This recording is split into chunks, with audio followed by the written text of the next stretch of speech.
Welcome back, everybody, to the Rising Action Podcast. It is Josh, and I'm here to bring you something new that we have never really done before, but we are really excited. At least I'm really excited about it. So we have been doing this podcast for a little over a year now, and since this week, I'm dubbing it Plot Week. We're talking about story structure and plot and different ways that you can tell your stories and kind of equip you with some ideas and just kind of like to help you understand some of those things that you'll hear in filmmaking classes, you hear in writing seminars, but maybe you don't fully understand what it means, or you want some resources to help you figure it out.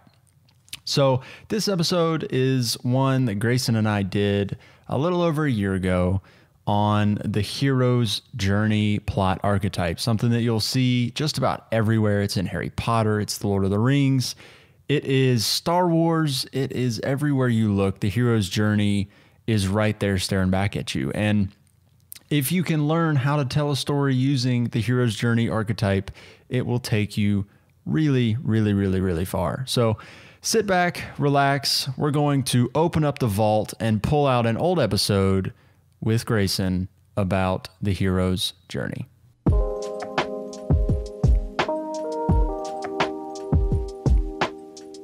So I feel like we should start off with just kind of laying out what the hero's journey is and like explaining the concept and the pretty much the stages and flow of it as like a whole. Yeah. So if you wanna do that. Yeah. So essentially, the hero's journey is probably maybe one of the more done plot archetypes for stories in American storytelling. You see it in almost all of like major movie franchises. You see it a ton in books. It's used a lot. And there's a bunch of different ways to go about doing it. But essentially, the way each of these stories starts is you've got a character, your main character, in their status quo. And that's usually like nothing spectacular is happening, like in the case of The Hobbit, no adventures. And then there is a call to an adventure. So for example, in The Lord of the Rings, Gandalf shows up and he tells Frodo in The Lord of the Rings that he's got to destroy the One Ring. So then there's that call, and then there's an immediate refusal of that call. So that's Frodo saying like, I don't want to do this. As with every Hobbit, he's like, but life's comfortable and there's it's no like, adventures. oh, I can't do this. I have this and this. Right. And, you know, like they kind of make excuses of like why they can't right. So do then such thing. They meet their mentor. And actually, for this case, we have Gandalf as a mentor, especially so in The Hobbit. But we also have, for the case of Lord of the Rings, it's not actually totally Gandalf as the mentor figure. It's the Fellowship of the Ring. So you have Gimli, Legolas, Boromir, and Aragorn. Right. I'm not missing anybody, am I? There's also Merry and Pippin, but that's more right. So... They do not mentor anything. Yeah. Yeah. So you have your meeting of your mentors, and then they cross the first threshold. And this is usually like, I want to say this is like the break of Act 1 to Act 2. But in the case of Lord of the Rings, the Fellowship set off from Rivendell on their journey to Mount Doom.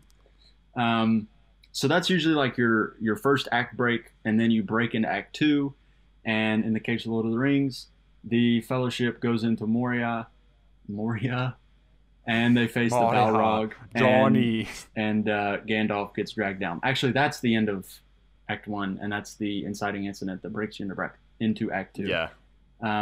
And so then that's like your testing phase. And then we have, you kind of like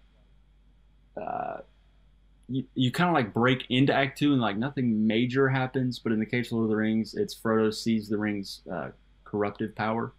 And I want to say that's when they're up and the ring wraiths show up. Yeah. No, that's when Boromir tries to take the ring because Frodo gets seen by Sauron. Yeah. So then you have an ordeal, um, and that's like just another hurdle to overcome. In this case, Gollum leads Frodo away from Sam to Shelob. And I think this is just like taking Frodo, like just Frodo's journey. Yeah. I mean, I would say Frodo is arguably the, you know, the hero of that story. And there's a lot of characters going on, and there's a lot of stories going on. Yeah. Very similarly. So, like, you're using Lord of the Rings as a heavy example. Yeah, this is an overarching, like, the whole series, Frodo's journey kind of thing. So then you have, after your, like, main climactic hump you gotta climb over, which is Frodo is, like, he just gets to the end and he doesn't want to destroy the ring. So then you have like your falling action where everything starts to wrap up. Gollum bites off Frodo's finger. Gollum dies. Ring gets burned. Yippee. Yeah. All is well. So then, more falling action. Sauron's defeated. And then Sam and Frodo reunite with the Fellowship. And typically, instead of just like the way I think I saw actually Dan Harmon, who does Rick and Morty, the way I saw him describe it was your character starts in a zone of comfort, but they can't end in a zone of comfort. And so they return having done everything, but they have changed. And so in the case of Frodo, he can't go back to being normal Frodo anymore, and he has to leave Middle-earth. Yeah. And so that's like your overarching hero's journey in extreme, probably even a little bit too much detail. And there's a lot of variation to it, but more so like I would say, at least from what I know, and the hero's journey is based off of Joseph Campbell. That's like, it was a story that he did, and now a lot of storytellers have followed in his footsteps with that story. And now there's a whole lot of fluctuations with it, but more so it's like, oh, here's a character in a very comfortable situation, but they kind of want to get away from it. You know, they don't let their life is kind of sucky or whatever, right. Or maybe they're just, they're in a very safe place. Then they kind of get yanked out of that and from a mentor figure, and then their mentor figure ends up dying or something happens, and then the character goes through these dramatic changes and goes through a really dark spot and ends up having to rise from that, and then, ends up becoming a better character and is basically like torn down and built up until, they go through this cycle. And so, as I always mention, I think in my personal, I call it the nerd trifecta, which is Lord of the Rings, Harry Potter, and Star Wars. Right. And obviously, a lot of those are like Lord of the Rings is the oldest, Star Wars is second oldest, and then Harry Potter is the newest. But like those three are very massive in pop culture and in fiction in general. And all of those, if you think about it, like really have, obviously their stories are drastically different. You've got, Lord of the Rings, which is very fantasy in terms of its like, more medieval fantasy. And then you've got Star Wars, which is more space fantasy. And then you've got Harry Potter, which is kind of like this weird, like modern fantasy on like wizards and witchcraft and stuff like that. And it's pretty interesting the more you think about it. But so obviously, for example, though, like you laid out the whole thing of Lord of the Rings. For Star Wars, which I know like the back of my freaking hand, it's like all three trilogies, hero's journey. Yeah. Like it's like, I'm not even kidding. It's like you've got, so you've got the prequels. We'll start off with that. I'll go in chronological order. You've got Anakin. He's on Tatooine. He gets yanked off to of the planet to go to to leave the Jedi, or to leave to become a Jedi. And then, and that's like, he's in this very comfortable spot. He gets taken away. And then basically Qui-Gon dies, right? And then and even his mom dies. And like, he's going through these changes and things like that. Yep. And Anakin Skywalker has one of the greatest like arcs, because it's it's a 6-film arc rather than a 3-film arc, and so then his mentor figure dies, and he kind of goes through this change, and he kind of hits rock bottom with that being the his turn to the dark side, and obviously then he ends up kind of coming back up from that. That's in a nutshell. That's Anakin. You've got Luke in the same situation. It's the exact same story, except Luke just doesn't turn into Darth Vader. Yeah. So basically, what happens with Luke, right, is he's on Tatooine. Then he's like, I can't leave. Like, I've got my farm here and stuff. They murk his uncle and aunt. And it's Yep. like, well, and so then he's like, all right, well, I guess I can go with this old man now who knew my dad to be a Jedi. His old man dad, Jedi dude, died. And then it's like, oh, well, okay, well, then, he's still going through, and he kind of comes up from that. But then, it continues even further in Empire Strikes Back, where he's slowly training to be a Jedi, and then, boom, your dad is the most evil man in the galaxy, minus Emperor Palpatine. But, Yep. like, it's pretty much there, and you're like, well, crap. Also gets his hand cut off and, like, his butt kicked. And his best friend gets frozen in carbonite, and it's like, okay, they just lost big time. Mm-hmm. By the way, happy 40th anniversary to Empire Strikes Back. I love that movie. Great movie. And then, obviously, Return of the Jedi. He comes back and he ends up redeeming Anakin Skywalker or Darth Vader. And so it's kind of that whole thing where it's like both of those characters, they kind of went back to where they started, but were much different. And it's not exactly the same, I feel like, but it's like, Anakin, he came back to being a Jedi, but he was much different, right? Right. Luke, he inevitably, like, he got back to that spot where he was safe again, but obviously it's like, okay, well, he's gone through a lot. He's lost his aunt, his uncle. He's had to convert his dad back to the light side. He now has a sister, like, all of this new stuff, right? Gone through dramatic changes. Yeah. And then you've got the sequel trilogy, the same thing. You've got Rey. Rey gets yanked off of another desert planet. Star Wars and desert planets. I don't freaking know why, but at least it's not Tatooine, I guess. Yeah, but it's the same thing. It's the same thing. It's the same. And it's like, oh, she gets yanked off this because she pretty much is forced to, just like the previous two. Yep. Then she finds a mentor in Han Solo. Han Solo dies. She's like, oh, but, well, I guess I'll go train to be a Jedi. And then, Yep. And then she gets trained. And then Luke dies. And it's like, well, darn. Yep. It's the exact same thing over and over and over again, repackaged and Star just given Wars, a different way. At its core, is the basic formula, at least of the main movies, is the hero's journey. Now, obviously, there's a lot of stories within Star Wars and a lot of characters, but those basic main characters with Anakin, Luke, and Rey are all like they're all very much the same, right? They go through these experiences and all of that. And then obviously with Harry Potter, it's very similar, where it's like, oh, he's this orphan kid, his parents are gone, he lives with his crappy aunt and uncle, and then he's like, oh, he's a wizard, and he's kind of forced into this other world. And that's a big part of the hero's journey as well, is on all of the diagrams I was seeing, it's basically they're in a normal world, and then they they make a leap into the weird abnormal world.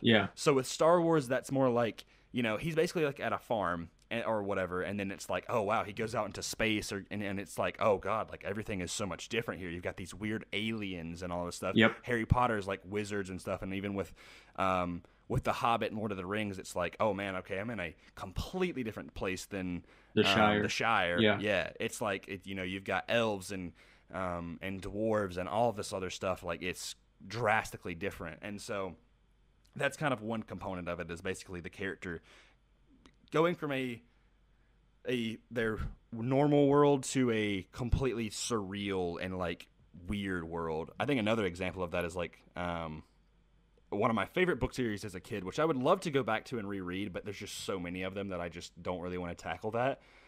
It's Percy Jackson. And the Olympians. And I loved those books as a kid, but that's pretty much was, hey, here's Greek mythology Harry Potter. Exactly. And that's what they did. And also they're making a Disney Plus series. I saw that. I'm not going to say I'm super stoked. I'm a little bit stoked. I'm pretty stoked because those books were like my childhood. Yeah. I loved Harry Potter, but I didn't read the books as much as a kid for Harry Potter. I mostly watched the movies. Percy Jackson, I read all 7 of those books, and then even continued on with his sequel series. And I read his Egyptian mythology series too. And guess what? In that Egyptian mythology series, the same It's a hero's journey. Yeah, they're like, oh, our dad is like, we're like, oh, we're brother and sister, and then it's like, oh, our dad died, and then it's like, whoa, we're like gifted with these magical powers because our mom was actually an Egyptian goddess, and I'm like, Yep. And I think there's 2 like symptoms of hero's journey.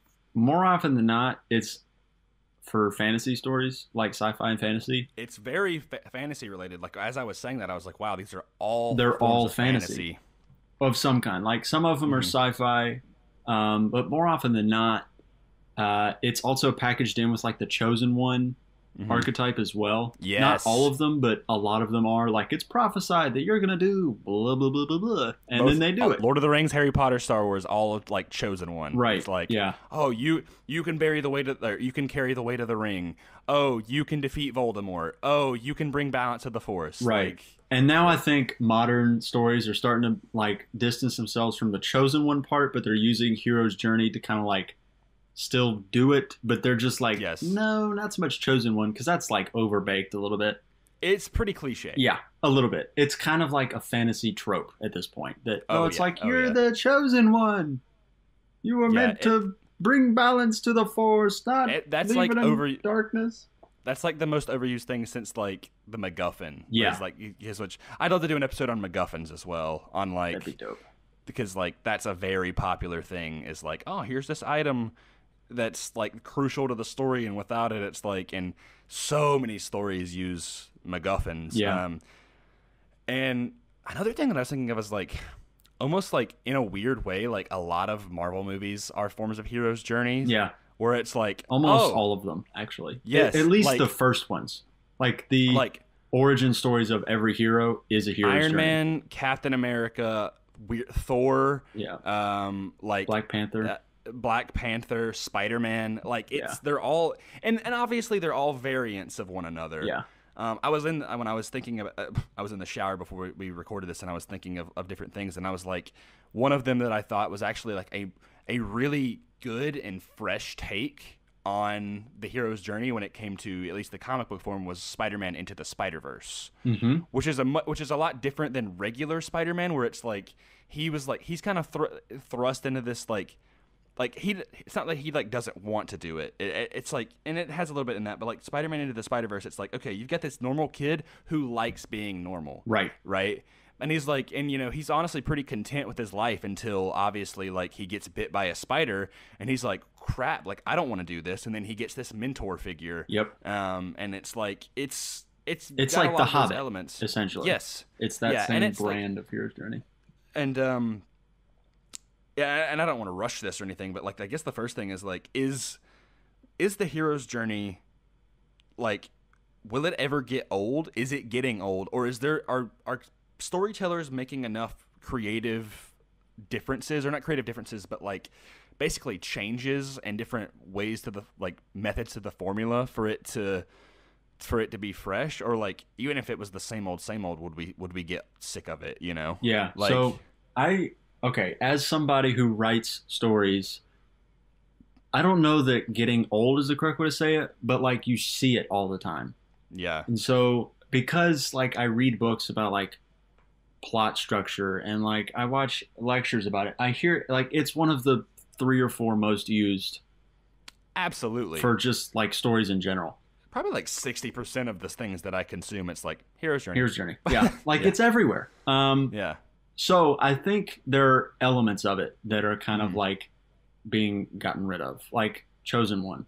That whole trope, they're like, okay, a little bit much. Let's make it a little bit more modern, where, there's just a little bit more going on than you're gonna save the world. Like maybe there's more than one protagonist, or maybe the mentor figure isn't one figure, or maybe the mentor figure is flawed. That's a big one. So that's what I was. That's like Haymitch in Hunger Games, a flawed mentor figure. That was new.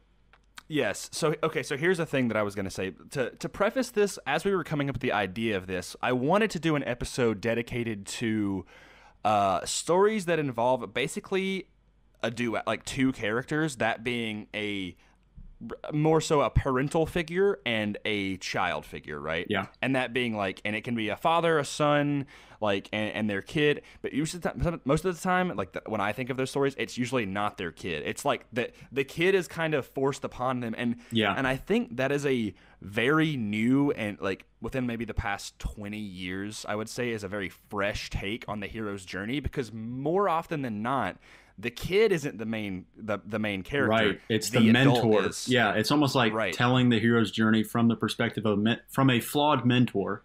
Yes. And typically they're not in a zone of comfort. They're in a zone of discomfort. Yes. And the end is like they either come back to a zone of comfort or like they die.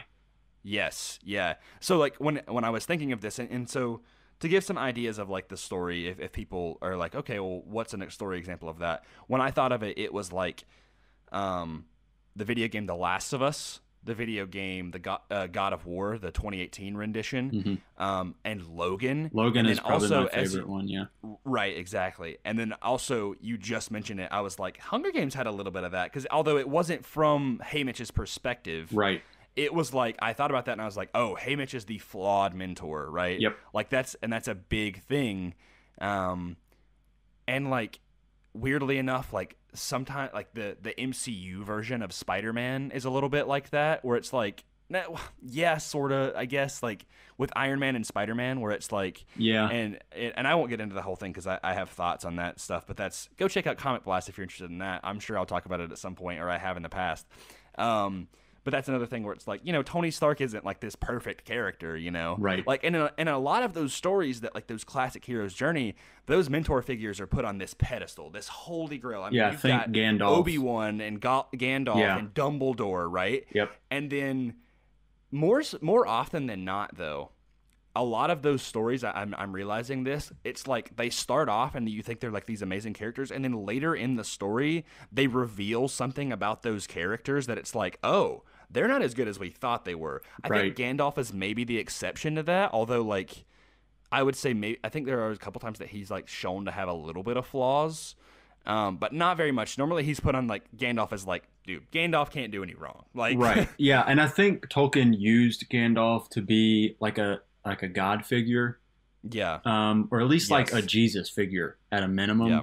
And that was subtle. I don't even think he did it intentionally, but I think like a modern, like, okay, if you see George R.R. Martin, he talks about Tolkien a lot in lectures, like, because people ask him questions about Tolkien a ton. They're like, yeah, you are famous, talk about Tolkien for whatever reason.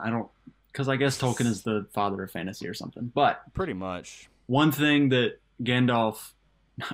one thing that George R. R. Martin talks about frequently is the fact that Gandalf is the perfect mentor, and how even though Game of Thrones, there is not actually really much of a hero's journey going on, he kind of talks about how that perfect mentor figure was revolutionary at the time because the hero's journey wasn't a thing much before that. But now it's like, okay, we want flaws in every character, at least as modern consumers, because we see flaws in everything that we see do everything.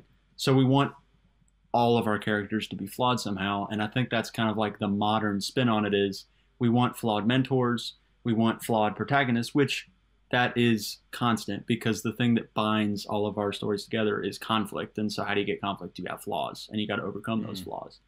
But yeah, I think one of the things that's being done is you're like shaking up how the story is being brought to you. You're shaking up how many protagonists, like now it's LGBTQ protagonists or like 3 or 4 protagonists, or the story being told from the perspective of a mentor.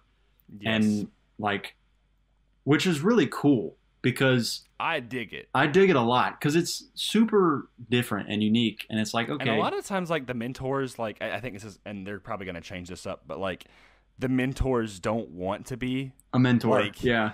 Like, I mean, you've got like literally all of the ones that I'm thinking of: God of War, Last of Us, Logan, and then even Spider-Man Into the Spider-Verse, which it's not told from Peter B. Parker's perspective, but that's a character who is like, I am a very flawed human being, and I don't want to be your teacher. Right. And then obviously, and they both, I think it's cool because, it's not the main character or the younger character learning everything from this older character. They're both teaching each other things, Exactly. Like the mentor figure is learning things from, as being a mentor. And so you see that in Logan where they grow attached and he becomes more of a humbler soul, like, especially like, when they get that, or when they go to that farm and and it's like, and they have like they have that really sweet like dinner, Yeah, because even in Logan has a mentor figure.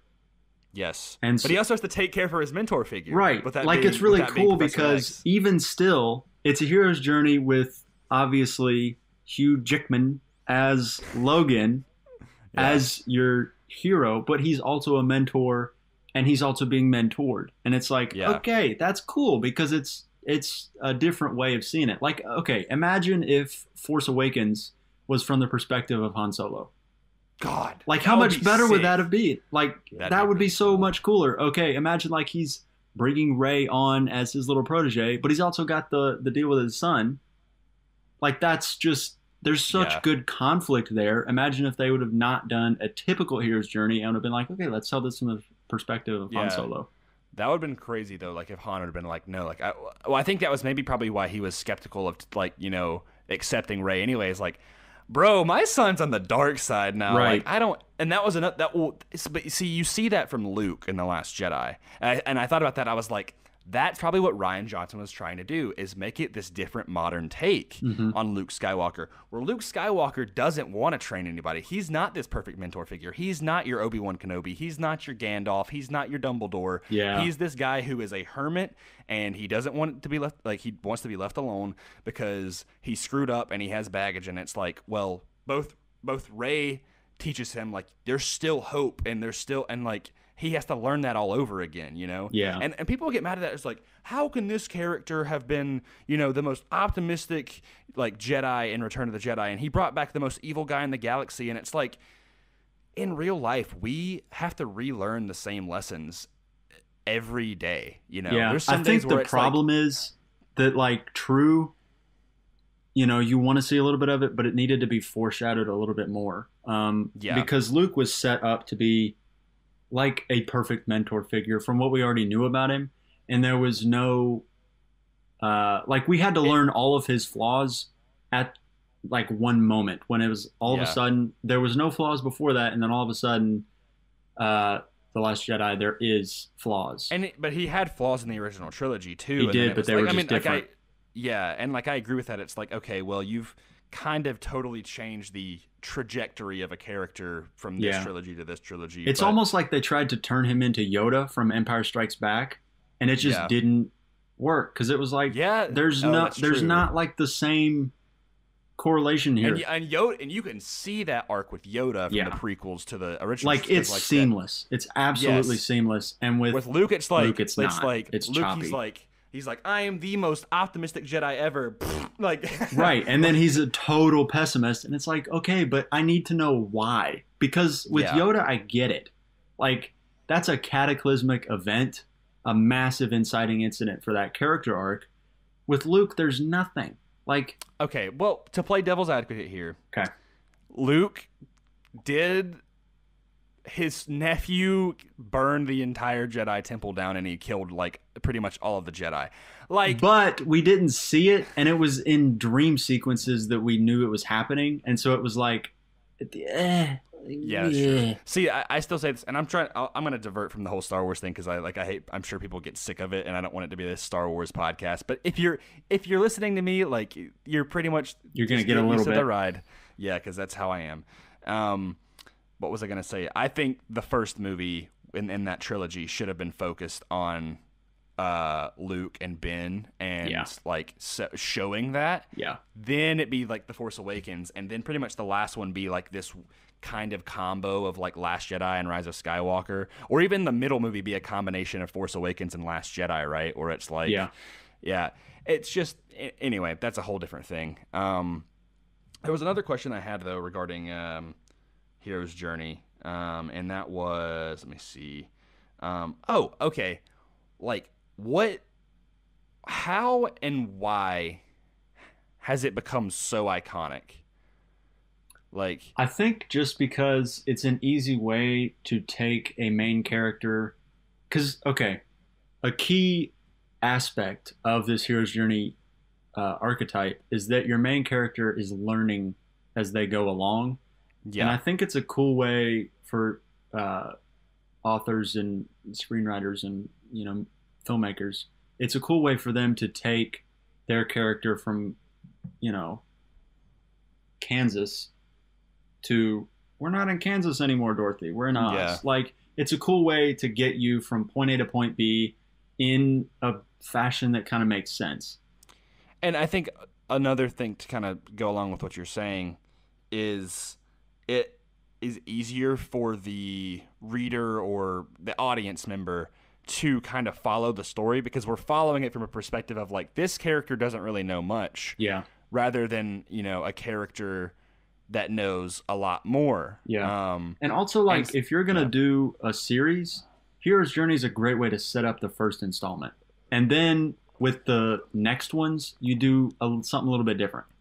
Yeah. Like you would do maybe a heist with the second or third, or maybe you would do like a thriller archetype with the second or third, something different. And Hero's Journey sets everything up. John Wick is a Hero's Journey story. Yeah. I just thought about that. Yep. Literally, it's like you've got this guy. He's in a comfortable situation without the mentor figure thing. I get but he sort of does. He does. It's like, the dude from the hotel, the Continental. Yeah. And it's like, okay, they killed his dog. He's going back now. Right. And you get into this, and it's like he doesn't want to, underworld. and then he does, and then it's like all of a sudden it's Hero's Journey. And then they do it again in the second movie. Yeah, and then the third movie isn't.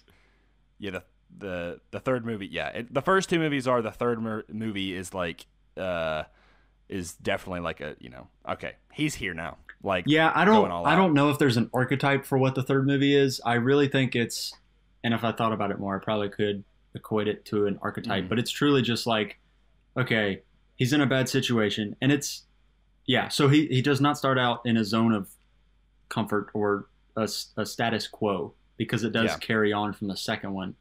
So it's immediate. It's like in media res.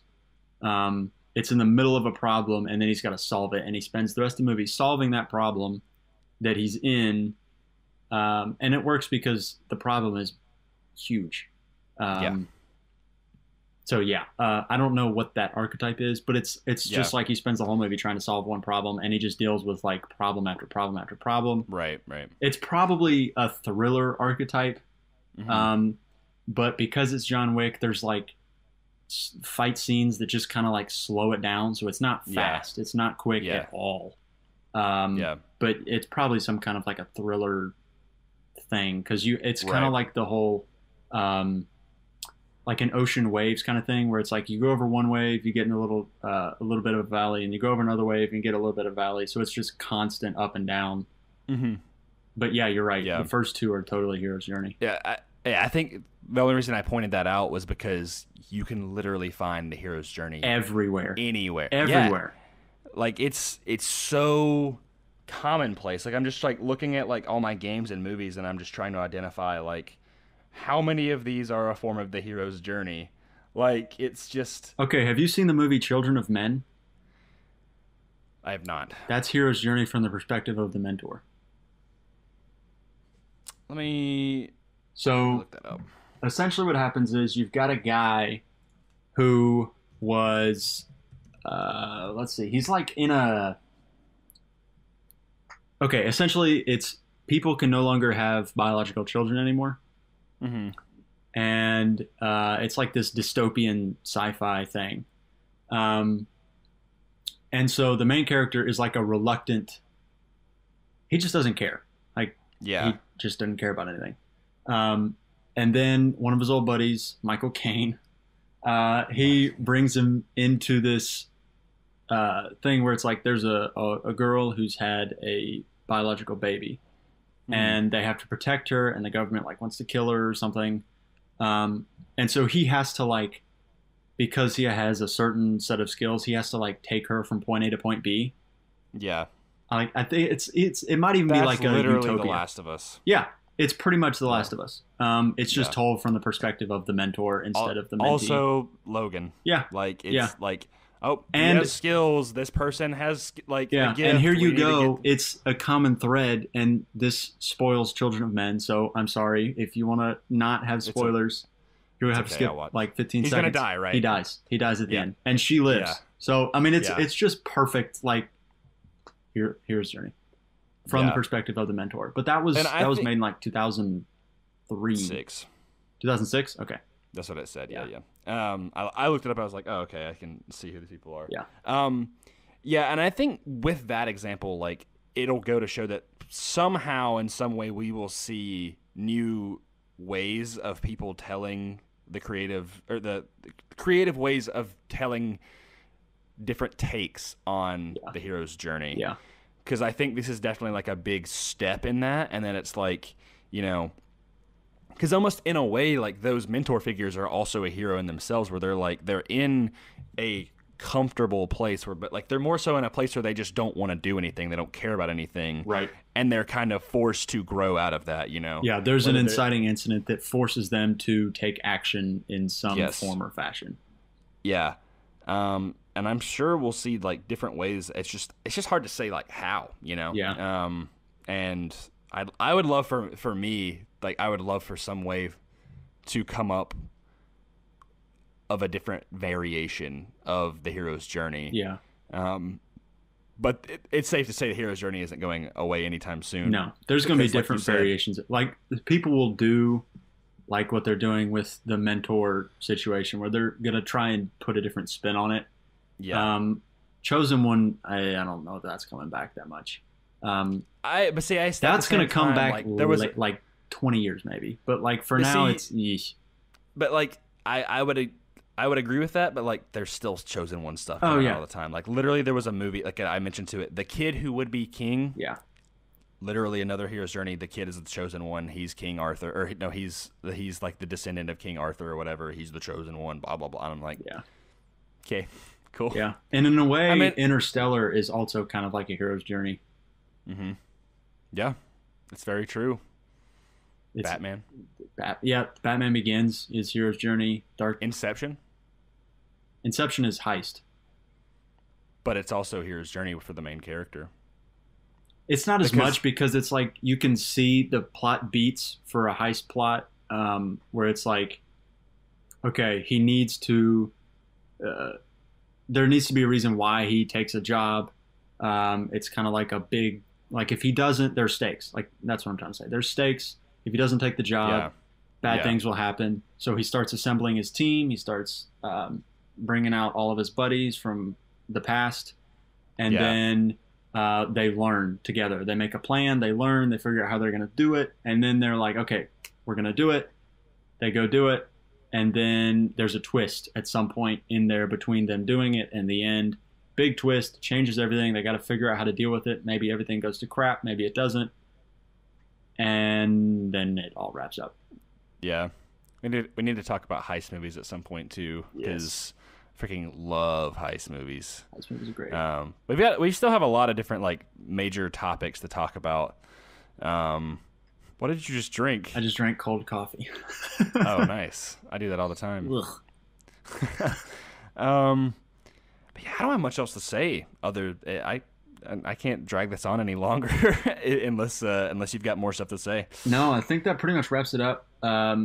Be on the lookout for hero's journey story archetypes. Once you start looking for them, you see them everywhere, especially in sci-fi and fantasy, but you see them absolutely everywhere. Yeah. I think you can make it work with almost anything. Anything that involves a weird, wacky world or just some kind of different take on a world or whatever, where it's like, they're kind of forced into this whole thing. It's just like there's a lot of elements of the hero's journey that, even if it's not the hero's journey, they take from, whether that be a mentor figure, whether that be the character kind of like hitting their lowest point and having to grow from that and kind of starting back at the same point they left off, but not being the same. Like, there's just so many, because it's such a multi-layered format of storytelling that you can kind of pick and choose some of those and make it into a kind of a new thing, right? Because it really covers so many bases and common stories and threads. And I think that kind of answers the question of what makes it so iconic, is because it's so versatile. It's like the multi-tool of storytelling. Yeah, it's iconic because of the mentor figures and the protagonists. I think when you've got an iconic mentor, which is a key for this, like Yoda is an iconic mentor, Gandalf is an iconic mentor, Obi-Wan is an iconic mentor. you need that, but you also need an iconic protagonist. And I think if you have a mentor that doesn't fulfill the job of a mentor, it doesn't quite work. And if you have a protagonist that doesn't ever go from point A to point B, it doesn't quite work. But once you have those two things working in tandem, you got it. Yeah. Yeah, I think they're very, at their core, they're very character driven. Yes. And that's kind of the whole point. It's like the characters are integral to the plot. It's not the plot that's the forefront, it's the characters. Yeah, 100%. And maybe that's why I like them so much, because I am such a sucker for characters. Yeah. I think characters are more important than plot, but I think they also go very hand in hand, and that's kind of an argument for another day. Yeah. Yeah, that's a whole different that's an hour-long podcast right there. Yeah. Oh, yeah. Maybe we'll talk about that at some point too.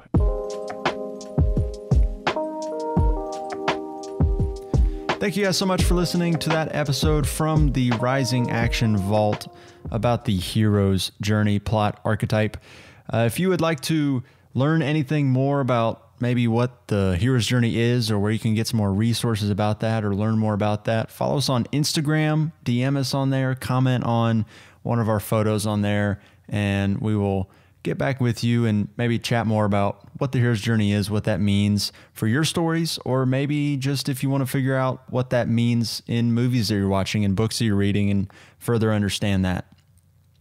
If you enjoyed the episode, leave a review on Apple Podcasts. That would mean the world to us, and that's the best way for your friends to hear about the show, for anybody who hasn't heard of Rising Action before to find us. You can also subscribe to us on Spotify. Thank you so much for listening, and we will see you Friday when we're talking about 3-act structure on Plot Week.